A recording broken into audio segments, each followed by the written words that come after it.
നമസ്കാരം. ഏവർക്കും പുതുവർഷത്തിലേക്കും അസുരവിത്ത് എന്ന നോവലിൻ്റെ 24-ാം ഭാഗത്തിലേക്കും സ്വാഗതം. ജീവനോടെ ബാക്കിയുള്ളവർക്ക് ശിഷ്ടകാലം മുഴുവൻ ദുഃഖിച്ചിരിക്കാൻ കഴിയുമോ? സംഭവിച്ച നഷ്ടത്തിൻ്റെ ആഘാതത്തിൽ നിന്നും ആ കുട്ടികൾ കരകയറുമോ? എവ്ലിൻ ഇനി എന്ത് തീരുമാനിക്കും എന്നറിയണ്ടേ? അവർക്കെതിരെ സ്കൂൾ നടപടിയെടുക്കുമോ എന്നറിയണ്ടേ? ഉദ്വേഗജനകമായ കഥാഭാഗം നമുക്ക് കേട്ടു തുടങ്ങാം. അശോകിൻ്റെ മരണം സ്കൂളിൽ വലിയ പ്രശ്നങ്ങളുണ്ടാക്കി.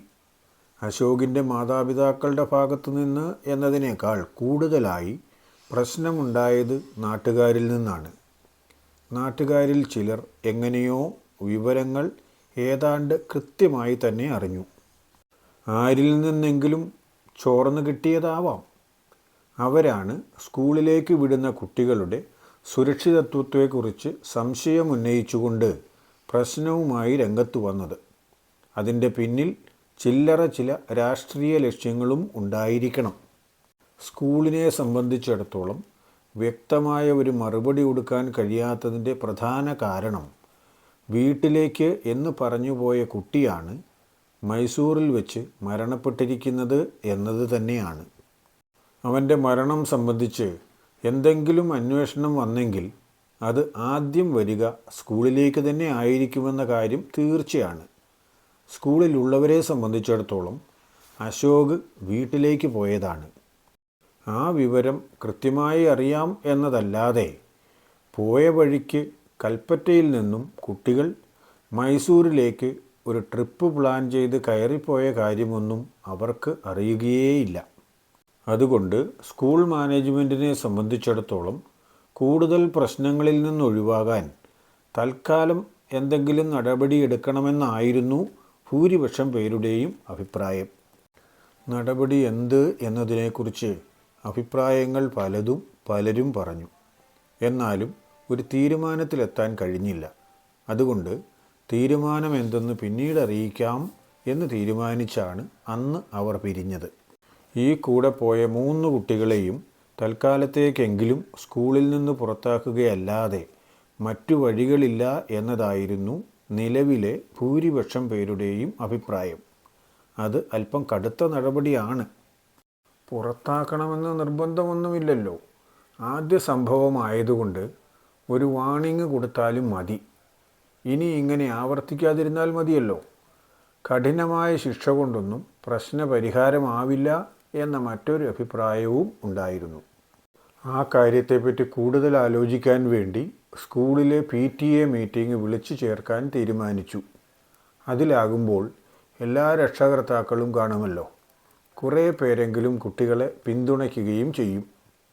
എന്നാൽ എലിസബത്തിൻ്റെയും എവ്ലിൻ്റെയും മാതാപിതാക്കളുടെ ചിന്താഗതി മറ്റൊരു വഴിക്കായിരുന്നു. ഏതെങ്കിലും കാരണവശാൽ ഇവർക്കെതിരെ നടപടി ഉണ്ടായാൽ എന്തുകൊണ്ടാണ് എന്ന് എല്ലാവരും അന്വേഷിക്കും. അല്ലെങ്കിൽ എല്ലാവരെയും ബോധ്യപ്പെടുത്തേണ്ടി വരും. അപ്പോൾ ഇവർ മൈസൂറിൽ പോയതും മയക്കുമരുന്ന് ഉപയോഗിച്ചതുമായ വിവരങ്ങളെല്ലാം പുറത്താകും. അത് തങ്ങളുടെ കുട്ടികളുടെ ഭാവിക്ക് തീർച്ചയായും ദോഷമാണ്. മരിച്ചുപോയ അശോകിനെ സംബന്ധിച്ചിടത്തോളമോ അവൻ്റെ വീട്ടുകാർക്കോ ഇനി കൂടുതലായി ഒന്നും നഷ്ടപ്പെടാനില്ല. ഏറ്റവും വിലപ്പെട്ടതിൽ കൂടുതലായി ഒന്നും നഷ്ടപ്പെടാനില്ലല്ലോ. നഷ്ടപ്പെടാനുള്ളത് മുഴുവൻ ജീവിച്ചിരിക്കുന്നവർക്കാണ്. അവർക്ക് കൂടുതൽ നഷ്ടം വരുത്തണമെന്ന് അശോകിൻ്റെ വീട്ടുകാർക്കും ആഗ്രഹമില്ല. തങ്ങൾക്ക് നഷ്ടം വന്നു, ഇനി മറ്റുള്ളവരുടെ ഭാവി കൂടി തുലച്ചതുകൊണ്ട് എന്ത് നേട്ടമുണ്ടാകാനാണ്? അതായിരുന്നു അവരുടെ ചിന്ത. അങ്ങനെ എല്ലാവരും തമ്മിൽ ചർച്ചകളൊക്കെ നടന്നു. അവസാനം വീട്ടുകാരുടെ സ്വാധീനത്തിന് വഴങ്ങി സ്കൂൾ മാനേജ്മെൻറ്റ് കുട്ടികൾക്കെതിരായ നടപടിയിൽ നിന്നും പൂർണ്ണമായും പിൻവാങ്ങി. യാതൊന്നും സംഭവിക്കാത്തതുപോലെ എലിസബത്തും അരുണും 2 ദിവസങ്ങൾക്ക് ശേഷം സ്കൂളിൽ വന്നു തുടങ്ങി. എവ്ലിന് അശോക് ഇല്ലാത്ത ക്ലാസ്സിലേക്ക് വരാൻ അശേഷം താല്പര്യമില്ലായിരുന്നു. പിന്നെയല്ലേ അവിടെ ഇരുന്ന് പഠിക്കാൻ. ഒന്നിലും ലേശം പോലും താല്പര്യമുണ്ടായിട്ടല്ല. എന്നാൽ വീട്ടുകാരുടെ നിർബന്ധത്തിന് വഴങ്ങാതിരിക്കാൻ ഇപ്പോഴത്തെ സാഹചര്യത്തിൽ അവൾക്ക് കഴിയില്ലല്ലോ. അവൻ ഉണ്ടായിരുന്നപ്പോഴാണെങ്കിൽ അവൻ്റെ ഒരു ബലമുണ്ടായിരുന്നു. ഇപ്പോൾ അതും പോയല്ലോ. ഇനിയിപ്പോൾ താൻ വീട്ടുകാർ പറയുന്നത് അതുപോലെ അനുസരിക്കേണ്ടി വരും. അതിനെ സംബന്ധിച്ച് ചൂടുപിടിച്ച ഒരു ചർച്ച അവരുടെ വീട്ടിൽ നടക്കുകയും ചെയ്തു. അടുത്ത ദിവസം മുതൽ സ്കൂളിൽ പോകുന്ന കാര്യം പിതാവ് പറഞ്ഞപ്പോൾ എവ്ലിൻ എതിർപ്പ് പറഞ്ഞു. അവനില്ലാത്ത ക്ലാസ്സിലേക്ക് പോകാൻ എനിക്ക് കഴിയില്ല ചാച്ചാ. പോയാലും എനിക്കൊരക്ഷരം പോലും പഠിക്കാൻ കഴിയില്ല. ഞാൻ വെറുതെ ജീവച്ഛവം പോലെ അവിടെ പോയിരുന്നിട്ട് എന്നാ കാര്യം? എൻ്റെ മനസ്സ് മുഴുവൻ അവനാണ്. ഞാൻ അവൻ്റെ കാര്യം നേരത്തെ ഇവിടെ പറഞ്ഞിട്ടുള്ളതാണല്ലോ. അന്ന് നിങ്ങളാരും അതിനെ എതിർത്ത് പറഞ്ഞിട്ടില്ല, നിരുത്സാഹപ്പെടുത്തിയും ഇല്ല. അതുകൊണ്ടല്ലേ ഞാൻ അവനെ മനസ്സുകൊണ്ട് സ്വീകരിച്ചത്. അല്ലാതെ നിങ്ങളാരും അറിയാതെ അല്ലായിരുന്നല്ലോ. അവൻ ഉണ്ടായിരുന്നെങ്കിൽ ഇന്നും ചാച്ചൻ എതിർപ്പ് പറയുകയോ നിരുത്സാഹപ്പെടുത്തുകയോ ചെയ്യുകയില്ല. പക്ഷേ ഇന്നവൻ ഇല്ലല്ലോ. അവനില്ലാതെ ആയത് വേറെ ആരുടെയും കുറ്റം കൊണ്ട് സംഭവിച്ചതുമല്ലല്ലോ. നിങ്ങളുടെ മാത്രം കുറ്റം കൊണ്ട് സംഭവിച്ചു പോയ ഒരു അപകടമാണ്. നിങ്ങളവിടെ പോകുമെന്നോ മയക്കുമരുന്ന് കുത്തി വയ്ക്കുമെന്നോ ആ വെള്ളച്ചാട്ടത്തിൽ നിന്ന് ചാടുമെന്നോ ഒന്നും ആരും കണക്കുകൂട്ടിയതല്ലല്ലോ. പിന്നെ ഞാൻ എങ്ങനെ എതിര് പറയും? അവൻ ജീവനോടെ ഉണ്ടായിരുന്നെങ്കിൽ അവൻ്റെ കാര്യത്തിന് ഞങ്ങൾ യാതൊരു എതിർപ്പും പറയില്ല. നിങ്ങൾ ഒരുമിക്കുന്നതിൽ ഞങ്ങൾക്ക് സന്തോഷമേ ഉണ്ടായിരുന്നുള്ളൂ. എന്നാലും അവനില്ലാത്ത ക്ലാസ്സിലേക്ക് ഞാൻ പോകില്ല. എനിക്ക് കഴിയില്ല. എന്നെ വേറെ ഏതെങ്കിലും സ്കൂളിലേക്ക് വിട്ടു. ഞാൻ വേണമെങ്കിൽ പോകാം, പഠിക്കാം. അതും എന്നാൽ കഴിയുന്നത് പോലെ മാത്രം. അവിടേക്ക് പോകാൻ എനിക്ക് കഴിയുന്നില്ല. ഇത്രയും സമയം ഞാൻ ഇത്ര മര്യാദയ്ക്ക് നിന്നോട് പറഞ്ഞത് നിൻ്റെ മനസ്സിൻ്റെ വിഷമം കൂടി പരിഗണിച്ചിട്ടാണ്. വേണ്ടാത്ത ഓരോ തീരുമാനമെടുത്ത് ഓരോ അനർത്ഥങ്ങൾ വരുത്തി വയ്ക്കും. നീ എന്താ ഞങ്ങളുടെ കാര്യം അശേഷം ചിന്തിക്കുന്നില്ല? നിന്നെപ്പോലൊരു പെണ്ണ് തന്നെയല്ലേ ആ എലിസബത്തും. അവൾ എപ്പോൾ വേണമെങ്കിലും സ്കൂളിൽ പോകാൻ തയ്യാറാണ്. അങ്ങനെ വേണമെടി പെണ്ണുങ്ങളായാൽ. തൻ്റെ ഇടം വേണം. പ്രശ്നം വന്നാൽ പരിഹരിക്കാനും പ്രതിവിധി കാണാനും പഠിക്കണം. അല്ലാതെ ഒരു കാര്യത്തിന് പിന്നാലെ കടിച്ചു തൂങ്ങി ജീവിതം കളയലല്ല ബുദ്ധി. നിങ്ങൾക്കാർക്കും എൻ്റെ മനസ്സറിയാനോ എൻ്റെ വിഷമം കാണാനോ കഴിയുന്നില്ല. എൻ്റെ ദുഃഖം കാണാൻ കഴിയുന്ന ആരെങ്കിലും ഈ വീട്ടിൽ ഉണ്ടായിരുന്നെങ്കിൽ അവർ പറയുമായിരുന്നു, മോളെ നീ പോകണ്ട, പഠിച്ചില്ലെങ്കിലും കുഴപ്പമില്ല എന്ന്. അതെ, അങ്ങനെയുള്ള ആരും ഈ വീട്ടിലില്ല ഇപ്പോൾ. അങ്ങനെ ഉണ്ടായിരുന്നവരെല്ലാം ചത്തു മണ്ണടിഞ്ഞു പോയി. ഇപ്പോൾ ഈ വീട്ടിലുള്ളവരെല്ലാം യാതൊരു മനുഷ്യത്വവുമില്ലാത്തവരാണ്. പ്രത്യേകിച്ചും നിന്നോട്. നിൻ്റെ കാര്യത്തിൽ വല്ലാത്ത സ്വാർത്ഥതയും ഉള്ളവരാണ്. അതുകൊണ്ട് തന്നെയാണ് ഞങ്ങളിതെല്ലാം പറയുന്നത്. ഇതൊക്കെ നിനക്ക് മനസ്സിലാകുന്ന ഒരു കാലം വരും. അപ്പോഴേക്കും ചിലപ്പോൾ ഞങ്ങളൊന്നും ഭൂമിക്ക് മുകളിൽ കാണുമെന്ന പ്രതീക്ഷയില്ല. ചിലപ്പോൾ എല്ലുകൂടി പൊടിഞ്ഞ് മണ്ണിനോട് ചേർന്നിട്ടുണ്ടായിരിക്കും. അവളെ സംബന്ധിച്ചിടത്തോളം പിടിച്ചു നിൽക്കാൻ നടത്തിയ ശ്രമങ്ങളെല്ലാം പരാജയപ്പെട്ടു. സ്കൂളിലേക്ക് തന്നെ തിരിച്ചു പോകാതെ നിർവാഹമില്ല എന്ന സാഹചര്യത്തിലാണ് മടിച്ചാണെങ്കിലും അവൾ ആ സ്കൂളിൻ്റെ പടി കടന്നത്. അശോകിൻ്റെ കൂടെ പല ദിവസങ്ങളിലും നിന്നും ഇരുന്നുമൊക്കെ വർത്തമാനം പറയാനുണ്ടായിരുന്ന ആ മരത്തിന് ചുവട്ടിൽ പോയി നിന്നപ്പോൾ ഒരു കുളിർ കാറ്റ് പോലെ അവൻ വന്ന് അവളെ തഴുകി പോകുന്നതായി അവൾക്ക് തോന്നി. അവൻ്റെ മനസ്സ് ആഗ്രഹിക്കുന്നത് താൻ പഠനം തുടരണമെന്ന് ആയിരിക്കും. തൻ്റെ നന്മയെ അവൻ കാംക്ഷിക്കൂ. അത്രയ്ക്കും പാവമായിരുന്നു അവൻ. അങ്ങനെ സമാധാനിച്ചുകൊണ്ടാണ് അന്ന് അവൾ ക്ലാസ്സിലേക്ക് പോയത്. അല്പം പോലും വിഷമമോ കുറ്റബോധമോ ഒന്നുമില്ലാതിരുന്നത് എലിസബത്തിന് മാത്രം.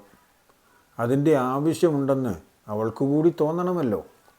എന്തിനു വിഷമിക്കണം? എന്തു കുറ്റം ചെയ്തിട്ട് കുറ്റബോധം തോന്നണം?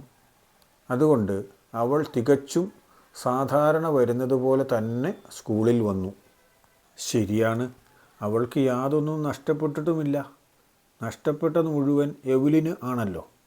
എവ്ലിൻ്റെ സ്ഥാനത്ത് എലിസബത്ത് ആണെങ്കിൽ പോലും അവൾക്ക് നഷ്ടബോധം തോന്നില്ല. എലിസബത്തിനെ സംബന്ധിച്ചിടത്തോളം പ്രിയപ്പെട്ടതായി ഒന്നും തന്നെ സ്ഥിരമായി ഇല്ല. ഇവൻ പോയാൽ അടുത്ത യാത്രയ്ക്ക് കൂട്ട് മറ്റൊരാൾ ആയിരിക്കാം. ഒന്ന് പോയാൽ മറ്റൊന്ന് വരും എന്നവൾക്കറിയാം. അല്ലെങ്കിലും സ്ഥിരമായി ഒന്നും ഉള്ളത് സുഖകരമല്ല. മാറ്റങ്ങളാണ് എപ്പോഴും ആവശ്യം. അതാണ് ഇപ്പോഴത്തെ അവളുടെ ചിന്താഗതി. ജീവിതം ആർക്കു വേണ്ടിയും കാത്തിരുന്ന് പാഴാക്കാനുള്ളതല്ല, അത് ഓരോ നിമിഷവും ആസ്വദിക്കാനുള്ളതാണ് എന്നതാണ് എലിസബത്തിൻ്റെ ചിന്താഗതി. കാരണം ഓരോ നിമിഷവും വിലപ്പെട്ടതാണ്. നഷ്ടപ്പെട്ടു പോകുന്ന ഓരോ നിമിഷവും നമുക്ക് തിരിച്ചു കിട്ടുകയുമില്ല. നാളെ എന്നത് മിഥ്യയാണെന്നും ഉണ്ടാകുമോ എന്ന് തീർച്ചയില്ലെന്നും ഇന്ന് എന്നത് മാത്രമാണ് സത്യമായി ഉള്ളത് എന്നും ഉറച്ചു വിശ്വസിക്കുന്ന ചിന്താഗതിക്കാരിയാണ് അവൾ. ശരിക്കും ഒരു ഇന്നിൻ്റെ സന്തതി. അതുകൊണ്ട് കഴിഞ്ഞുപോയ കാര്യങ്ങൾ ഓർത്ത് അവൾ ദുഃഖിക്കാറില്ല. അത് കഴിഞ്ഞുപോയില്ലേ. വരാനുള്ള കാര്യങ്ങൾ ഓർത്ത് വ്യാകുലപ്പെടാറുമില്ല. കാരണം അത് വരുമെന്ന് തീർച്ചയൊന്നുമില്ലല്ലോ. ഇപ്പോഴുള്ള കാര്യങ്ങൾ മാത്രമാണ് പ്രധാനം. അത് ഓരോ നിമിഷവും ആസ്വദിക്കാവുന്നതിൻ്റെ പരമാവധി ആസ്വദിക്കുക. അതുപോലെ ഇപ്പോഴുള്ള കൂട്ടുകാർ, അതാണ് അവളെ സംബന്ധിച്ചിടത്തോളം പ്രധാനം. ജീവിക്കേണ്ടത് ഇന്നിലാണ്, ഇന്നലകളിലോ നാളെകളിലോ അല്ല. കാരണം ഇന്നലെ എന്നത് കഴിഞ്ഞുപോയതാണ്, നാളെ എന്നതുണ്ടോ എന്നറിയുകയുമില്ല. ആ തത്വശാസ്ത്രം അവൾ കഴിവിൻ്റെ പരമാവധി കൂട്ടുകാരിയായ റിൻസിയിലേക്കും അടിച്ചേൽപ്പിക്കാൻ ശ്രമിക്കുന്നുണ്ട്. സമയം കിട്ടുമ്പോഴെല്ലാം അവളുടെ പരിശ്രമം അതിനാണ്. ഇതുവരെയും ആ കാര്യത്തിൽ വിജയിക്കാൻ അവൾക്ക് കഴിഞ്ഞിട്ടില്ല. ഇങ്ങനെയൊക്കെയാണെങ്കിലും മൈസൂറിൽ പോയതിൻ്റെ പിറ്റത്തെ ആഴ്ച എലിസബത്തിലും ആകെ ഒരു മൂഡ് ഓഫ് ആയിരുന്നു. എല്ലാവരും വിചാരിച്ചത് അശോകിൻ്റെ മരണത്തിലെ ദുഃഖം കൊണ്ടായിരിക്കും എന്നാണ്. അതുതന്നെ ആയിരുന്നോ യഥാർത്ഥ കാരണം എന്ന് വ്യക്തമായി അവളൊട്ട് വെളിപ്പെടുത്തിയതുമില്ല. കൂടുതലൊന്നും ആരോടും സംസാരിച്ചില്ല. അധികമാരുടെയും അടുത്ത് ഇടപഴകിയതുമില്ല. ആ ഒരാഴ്ച കഴിഞ്ഞതോടെ അവൾ പഴയതുപോലെയായി. പൂർണ്ണമായും പഴയ പ്രസരിപ്പുള്ള എലിസബത്തായി തന്നെ എല്ലാവരുടെയും മുമ്പിൽ പ്രത്യക്ഷപ്പെടാൻ അവൾക്ക് കഴിഞ്ഞു. റിൻസി തൻ്റെ വഴിയിലേക്ക് തിരിഞ്ഞു വന്നു തുടങ്ങിയതാണ്. തൻ്റെ ചിന്താഗതികൾ അവൾക്കിഷ്ടവുമായിരുന്നു. അതിന് തടസ്സമായി നിന്ന പ്രധാന ഘടകം ആൻസിയാണ്. അവളെ സംബന്ധിച്ചിടത്തോളം വിജയം എന്നാൽ അറിവ് എന്നാണ്. അവൾ നാളേക്ക് വേണ്ടി ജീവിക്കുന്നവളാണ്. ഉണ്ടോ എന്ന് ഒരു തീർച്ചയുമില്ലാത്ത നാളേക്ക് വേണ്ടി ജീവിതം വ്യർത്ഥമാക്കുന്നവൾ. അവൾ വിചാരിക്കുന്നത് വിജയം സന്തോഷം കൊണ്ടുവരും എന്നാണ്. ഉന്നത വിജയങ്ങൾ നേടുന്നതിൽ സന്തോഷിക്കുന്ന ആൻസിയുടെ സ്വാധീന വലയത്തിൽ നിന്നും പൂർണ്ണമായും റിൻസിയെ മുക്തയാക്കണം. എങ്കിൽ മാത്രമേ റിൻസിക്ക് ഇന്നിനെ ആസ്വദിച്ച് സന്തോഷവതിയായി ജീവിക്കാൻ കഴിയുകയുള്ളൂ. അതിന് മാത്രമുള്ള ഒരു വഴി എലിസബത്തിൻ്റെ ചിന്തയിൽ ഇതുവരെ തെളിഞ്ഞില്ല. അന്നും എലിസബത്ത് റിൻസിയെ കണ്ടു. നിങ്ങൾ പോയ വിവരമൊക്കെ പറഞ്ഞു കേട്ടല്ലോ എൽസേ. പാവമായിരുന്നു ആ അശോക്. അവനത് എന്നാ പറ്റിയതാടി? നീ എന്നോട് സത്യം പറയുമോ? ചുമ്മാ അറിയാൻ വേണ്ടിയാടി. നിന്നോട് ഞാൻ ഞങ്ങളുടെ കൂടെ വരാൻ പറഞ്ഞതല്ലേ? വരാമായിരുന്നില്ലേ? എന്നാൽ കൃത്യമായി അറിയാമായിരുന്നല്ലോ. ഞാനിപ്പോൾ സത്യം പറഞ്ഞാലും നീ വിശ്വസിക്കില്ലെന്ന് എനിക്കറിയാം. എന്നാലും പറയടി, എൻ്റെ എൽസയല്ലേ. എനിക്കിതറിയാൻ നിന്നോടല്ലാതെ പിന്നെ ആരോടാ ചോദിക്കാൻ കഴിയുക? നിനക്ക് പറയാൻ പറ്റാത്ത കാര്യമാണെങ്കിൽ വേണ്ട. എന്നെ വിശ്വാസമില്ലാത്തത് കൊണ്ടായിരിക്കും. നീ ആരാ മുതൽ? ആദ്യം ഞങ്ങൾ 4 പേരും കൂടി ഒരു തവണ പോയി വെള്ളച്ചാട്ടം കണ്ടിട്ട് തിരിച്ചു വന്നതാ. എന്നിട്ട് ഞങ്ങൾ 2 പേരും കൂടി ഒരു പലകപ്പയ്യാനി മരത്തിൻ്റെ വേടിൽ ചാരിയിരുന്ന് ചുമ്മാ എന്തൊക്കെയോ പറഞ്ഞുകൊണ്ടിരിക്കുകയായിരുന്നു. അപ്പോൾ അവന്മാർ 2 കൂടി എഴുന്നേറ്റ് പിന്നെയും പോയി. എന്നാ പരിപാടിക്കാണെന്നൊന്നും ഞങ്ങൾക്ക് പിടികിട്ടിയില്ല. ഞങ്ങളോട്ട് അന്വേഷിച്ചതുമില്ല. കുറച്ച് കഴിഞ്ഞ് ഞാൻ നോക്കുമ്പോൾ അവൻ ഒറ്റയ്ക്ക് വെള്ളച്ചാട്ടത്തിന് മുകളിലെ കല്ലിൽ നിൽപ്പുണ്ട്. അവനോട് അവിടെ നിൽക്കാതെ തിരിച്ചു വരാൻ പറഞ്ഞു. ഉടനെ വരാം എന്നും പറഞ്ഞു. നടന്ന സംഭവങ്ങൾ കൃത്യമായി വിവരിക്കുന്ന ഭാവമായിരുന്നു എലിസബത്തിന്. സത്യസ്ഥിതി കേൾക്കുന്ന ഒരു ശുദ്ധഹൃദയയുടെ മനസ്ഥിതിയോടെ റിൻസി ഇത് കേട്ടിരുന്നു. ഇനി ബാക്കി എന്താണാവോ പറയാൻ പോകുന്നത്? കാര്യമായി എന്തോ ഓർമ്മയിൽ നിന്ന് ചികഞ്ഞെടുക്കുന്നതായിരുന്നു എലിസബത്തിൻ്റെ മുഖഭാവം കണ്ടാൽ. എന്നാലും അവൾ സത്യം പറഞ്ഞല്ലോ എന്നതായിരുന്നു റിൻസിയുടെ ഭാവം. ബാക്കി അധികമാരോടും യാത്രാവിവരങ്ങളൊന്നും അവൾ മിണ്ടിയിട്ടേയില്ല. കുറേ കഴിഞ്ഞപ്പോൾ ഞാനും എവ്ലിനും കൂടി കാടിൻ്റെ മറുവശത്തേക്ക് തിരിഞ്ഞിരുന്നു. എന്തൊക്കെയോ കാര്യങ്ങൾ പിന്നെയും സംസാരിച്ചു. അന്ന് വൈകുന്നേരം തിരിച്ചു പോകേണ്ടതല്ലേ? ആ കാര്യങ്ങളെക്കുറിച്ചാണ് പറഞ്ഞുകൊണ്ടിരുന്നത്. അതിനിടയ്ക്കാണ് നോക്കുമ്പോൾ അശോകിനെ കാണുന്നില്ല. അവൻ തിരിച്ചിറങ്ങി വന്നു കാണും എന്നാണ് ആദ്യം വിചാരിച്ചത്. വന്ന വഴിക്ക് കാണാഞ്ഞിട്ട് അരുണിനോട് വിളിച്ചു ചോദിച്ചു. അപ്പോൾ അവൻ നേരത്തെ വന്നിരുന്നു, അശോക് വന്നില്ലേ എന്നവൻ ഇങ്ങോട്ട് ചോദിക്കുകയാണ് ചെയ്തത്. ഉടനെ ഞങ്ങൾ അങ്ങോട്ട് പോയി നോക്കി. അപ്പോഴേക്കും അവനെ കാണുന്നില്ലായിരുന്നു. പിന്നെ ഞങ്ങൾ വിവരമറിയിച്ചതനുസരിച്ച് അവിടുത്തെ ആളുകൾ തിരഞ്ഞു കണ്ടുപിടിച്ചതാണ് താഴെ കുഴിയിൽ നിന്നും അവൻ്റെ ചേതനയറ്റ ശരീരം. പറഞ്ഞു തീർന്നപ്പോഴേക്കും അവൾ കരഞ്ഞുപോയി. അവളുടെ 2 കണ്ണിലൂടെയും കണ്ണുനീർ ചാലിട്ടൊഴുകി. അതുകൂടി കണ്ടപ്പോൾ റിൻസി ആകെ വല്ലാതെയായി. ഇവളോട് ചോദിക്കേണ്ടിയിരുന്നില്ല എന്ന് തോന്നിപ്പോയി. വെറുതെ എന്തിനാ ഒരു തവണ സങ്കടപ്പെട്ടവളെ വീണ്ടും സങ്കടപ്പെടാൻ ഇടവരുത്തിയത്? സംഭവം നടന്നപ്പോൾ ഏതായാലും കുറേയേറെ വിഷമിച്ചിട്ടുണ്ടാകും. അത് സങ്കല്പിക്കാൻ പോലും കഴിയില്ല. അപ്പോൾ അനുഭവിച്ചതുപോലെ വീണ്ടും അവതരിപ്പിച്ചപ്പോൾ പിന്നെയും ദുഃഖം. എന്തായാലും റിൻസിക്ക് കാര്യം ബോധ്യമായി.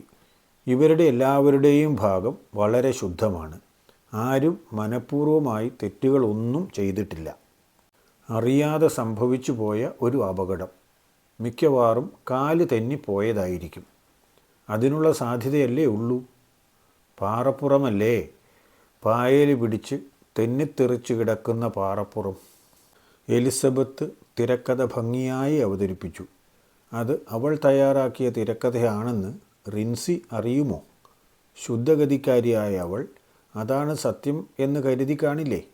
എന്നാലും സത്യം എന്നെങ്കിലും പുറത്തു വരാതിരിക്കുമോ? ഇന്നിൻ്റെ സന്തതിയാക്കി റിൻസിയെയും മാറ്റാൻ എലിസബത്തിന് കഴിയുമോ? ഇനിയും പുതിയ യാത്രകൾക്ക് അവൾ പദ്ധതിയിടില്ലേ? അടുത്ത ഭാഗങ്ങൾ മുടങ്ങാതെ കേൾക്കുക. സബ്സ്ക്രൈബ് ചെയ്യാത്തവർ സബ്സ്ക്രൈബ് ചെയ്യുകയും ലൈക്കും ഷെയറും ഒക്കെ ചെയ്യണേ. അടുത്ത ഭാഗം നാളെ തന്നെ വരും കേട്ടോ.